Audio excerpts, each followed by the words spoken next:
Мы сделали этот макет в свободное от уроков время с нашим учителем Михаилом Ивановичем. Макет сделан из ватмана, раскрашен гуашью, карандашами, ручками и фломастерами. Все картинки макета объемные, многослойные, что позволяет составить трехмерную картину тела человека.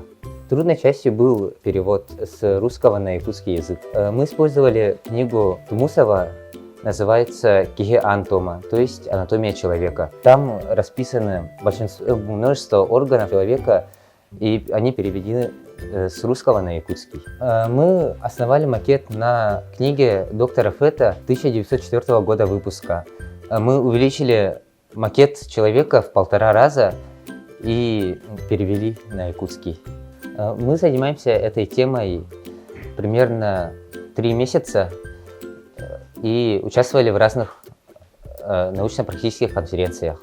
Мы выбрали эту тему, потому что я хочу стать в будущем врачом, поступить в медицинский институт. Хочу стать либо хирургом, либо каким-нибудь другим врачом из этой сферы. Этот макет пригодится для людей, интересующихся анатомией или медициной. Макет позволяет легче понять строение человека, месторасположение разных органов и частей тела. Также наша работа популяризирует наш родной язык.